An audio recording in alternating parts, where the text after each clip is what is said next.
What's up everybody, it's your boy Leo from CS.MONEY, ready to discuss some hottest topics in the recent news with you. This one's a banger, but in the worst possible way. The world of esports is shocked by Carlos Ocelote Rodriguez's decision to step down from his CEO position at G2. One fatal mistake forced Ocelote to quit the brand he founded 9 years ago. Let's speak about Carlos's path in G2 and what actually led to the disaster. Let's go!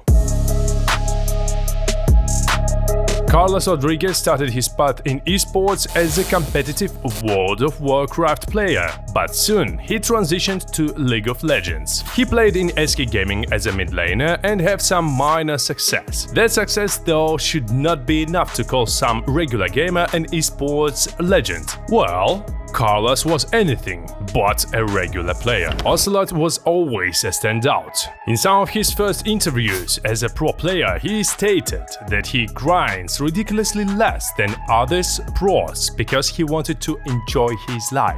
He believed that his life was much more than just a game, and Ocelote himself was much more than just a gamer. He was active, charismatic, super emotional and business-minded. No wonder he became one of the first successful gaming streamers and thus a League of Legends superstar. He always wanted to achieve something more than just championship titles, and he would never stop trying. That is probably why he chose to build his own organization late in 2013. It was the time when he was set to leave the active lineup of SK and was proposed an office position in the same organization. Ocelote then said that he hated the thought that his future life was already planned out and he was not supposed to achieve anything anymore. Somebody would name it a success story, but this was not enough for Carlos. He wanted to forge his own path. So it started. He created the Gamers 2, later renamed to G2. At first, he played a part in the active LoL roster, but then took up the full-time CEO position. And boy oh boy, what a CEO he was. He started a legacy, an organization that competed in more than a dozen disciplines, most notably in League of Legends, Counter-Strike, Rocket League, Rainbow Six Siege, Hearthstone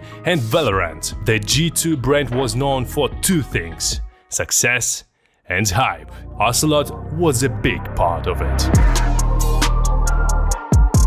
One thing you always knew about any upcoming G2 roster changes, those were going to be big. Ocelote brought superstars, perks and caps to his LoL lineup, and those guys led the LoL roster to the top 3 of the World Championship twice. He also changed some 4 rosters of the CSGO squad in just 2 years. Players like Miku, Rain, Dennis, Makelele, Scream, RPK, Shox, Apex, Kenny S and BK all played in G2 during that period, and I just named the most notable ones. These rotation actions eventually paid off, as the team won ECS Season 1, EPL Season 5 and DreamHack Malmo titles. When previous players started to decline in skill, he added a new superstars. That is how he brought Nico and Hunter in 2020. Bosnian brothers led the team to the Stockholm Major Grand Finals. Ocelote's latest edition of MONEY. Every fucking day, fuck it, fuck it. Welcome Monesi, fuck this shit.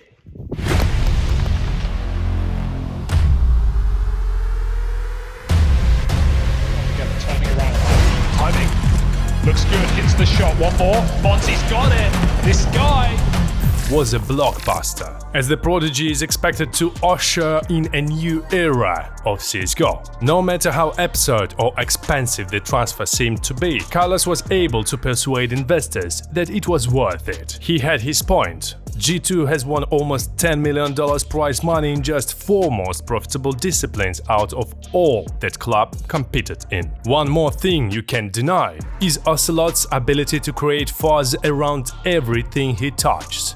This skill was very beneficial for G2, as their media machine is considered one of the most capable in the world. His tweets were always ironic, hilarious and crazy. Sometimes Carlos balanced on the edge, but never went too far. Until this happened.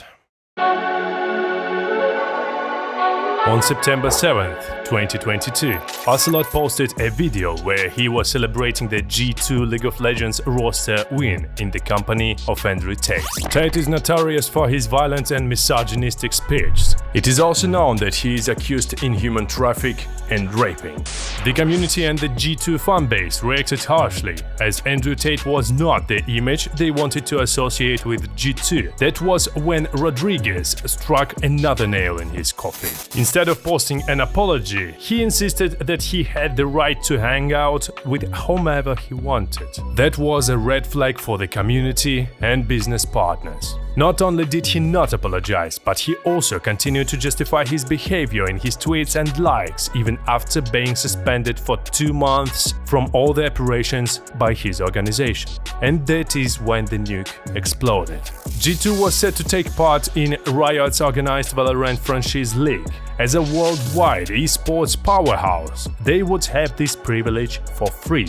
This would provide dozens of new working places for G2 and, more importantly, lots of profit. Reports of insiders such as FaZe Clan analyst Shine say that profit could be numbered in millions of dollars. Ocelote's misconduct was the reason why G2 was banned from this project. A few days later, Rodriguez announced that he is stepping down as the CEO of G2. G2 tweeted that they've accepted Ocelote's resignation. Other reports claim that Riot has blacklisted Rodriguez from their events, forcing him to sell all his G2 shares. Though there is no substantial proof, and Riot representatives deny it. No matter whose initiative it was, after 9 years of heavy and productive work, Rodriguez was struck out in just a few days. Now, is this decision justified? Some people say that is not. A few CSGO pro players stood for colors. For example, Cadian said that one video or tweet should not end a 9-year legacy, while Draken claimed this act against Ocelote violates freedom of speech. Richard Lewis added that even though colors screwed up, his resignation is a result of hypocrisy and double standards. However, many people did not agree. Some say that retiring Rodriguez from his position is a business decision, showing that his former partners believed that Ocelote became a liability for G2. Others believe Ocelote's actions were tolerable and even glorified Tate as a person,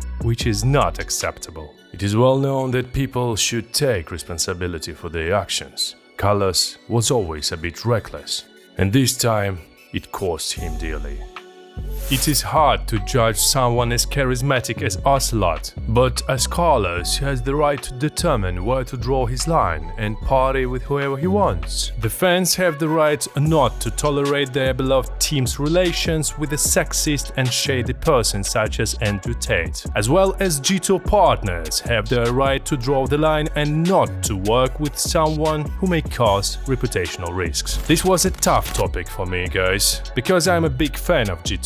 However, I know that G2 is a bunch of talented guys and they will be alright no matter what. Hopefully, Colors will be too. Share your thoughts about Ocelote's situation in the comments and click the like button if you like this video. Also consider subscription to our channel if you want to see some more cool videos. There are lots to come. It was your boy Leo from CS.MONEY. Best regards. Goodbye.